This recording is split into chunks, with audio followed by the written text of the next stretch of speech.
दोस्तों, दिनाक्षी short hand में आपका स्वागत है। अगर आप चैनल पर नए हैं तो चैनल को सब्सक्राइब करें और बेल आइकन जरूर दबाएं। इस डिक्टेशन की एडवांस आउटलाइंस और वाक्यांश आप हमारे पेड बैच से प्राप्त कर सकते हैं। हमारे पेड बैच में आपको प्रतिदिन सभी डिक्टेशंस की एडवांस आउटलाइंस और वाक्यांश दिए जाते हैं और कुछ ऐसी डिक्टेशंस जो केवल पेड मेंबर्स को ही प्राप्त होती हैं। हमारे पेड बैच को ज्वाइन करने के लिए और बैच के बारे में संपूर्ण जानकारी प्राप्त करने के लिए आप डिस्क्रिप्शन बॉक्स में दिए गए मोबाइल नंबर पर व्हाट्सएप कर सकते हैं।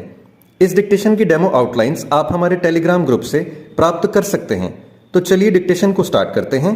डिक्टेशन 5 सेकंड बाद स्टार्ट होगी। Ready, start. राष्ट्रीय चिकित्सा आयोग की ओर से दी गई यह जानकारी चिंतित करने वाली है कि अनेक मेडिकल कॉलेजों में दिखावटी फैकल्टी है। यह तो एक तरह का फर्जीवाड़ा है।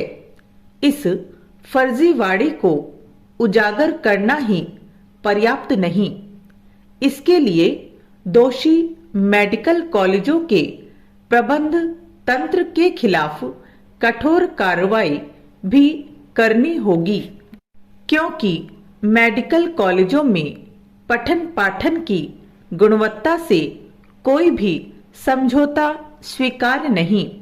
यह ठीक है कि पिछले कुछ वर्षों में देश में तेजी के साथ सरकारी और निजी क्षेत्र में मेडिकल कॉलेज खुले हैं, लेकिन राष्ट्रीय चिकित्सा आयोग का मूल्यांकन यही बताता है कि उनके संचालन में मानकों की अनदेखी की जा रही है।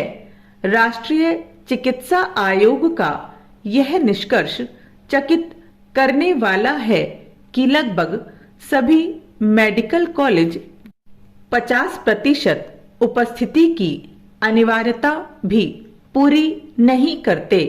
यदि सभी मेडिकल कॉलेजों में इस मानक का उल्लंघन हो रहा है तो इसका मतलब है कि उनकी निगरानी की कोई व्यवस्था ही नहीं है।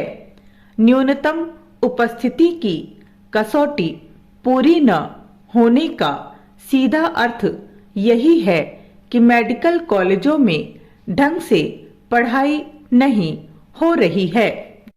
यह सही है कि हाल ही में राष्ट्रीय चिकित्सा आयोग ने यह घोषणा की कि उसके नियमों का पालन करने में विफल रहने वाले मेडिकल कॉलेजों पर 1 करोड़ रुपए तक का जुर्माना लगाया जा सकता है, लेकिन केवल जुर्माने से बात बनने की उम्मीद इसलिए नहीं है क्योंकि यह पहली बार नहीं है।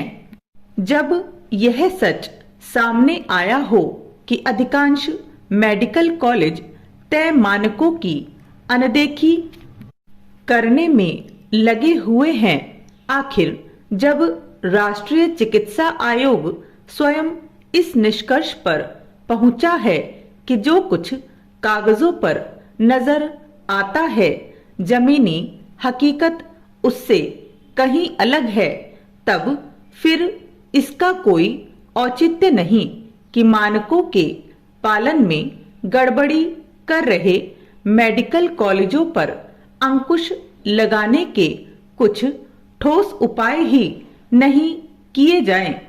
यह इसलिए आवश्यक है क्योंकि अनेक मेडिकल कॉलेज आयोग की चेतावनी के बावजूद सुधार के लिए तैयार नहीं हैं। मेडिकल कॉलेजों की गुणवत्ता में सुधार और उनकी व्यवस्था पर निगरानी रखने के लिए राष्ट्रीय चिकित्सा आयोग ने जो एक नियंत्रण प्रणाली स्थापित की है उसे और सजग सक्रिय होना होगा। इसी के साथ मानकों की अनदेखी करने वाले मेडिकल कॉलेजों की मान्यता भी रद्द करनी होगी। कुछ माह पहले केंद्र सरकार ने करीब 40 मेडिकल कॉलेजों की मान्यता रद्द कर दी थी और लगभग 150 मेडिकल कॉलेजों को गहन निगरानी में लिया था, क्योंकि उनमें तमाम तरह की कमियां पाई गई थी। राष्ट्रीय चिकित्सा आयोग की ओर से किए गए इस मूल्यांकन की सार्थकता भी तभी है जब मेडिकल कॉलेजों में फैकल्टी की नियुक्ति में फर्जीवाड़े से लेकर अन्य अनेक खामियों को प्राथमिकता के आधार पर दुरुस्त किया जाए।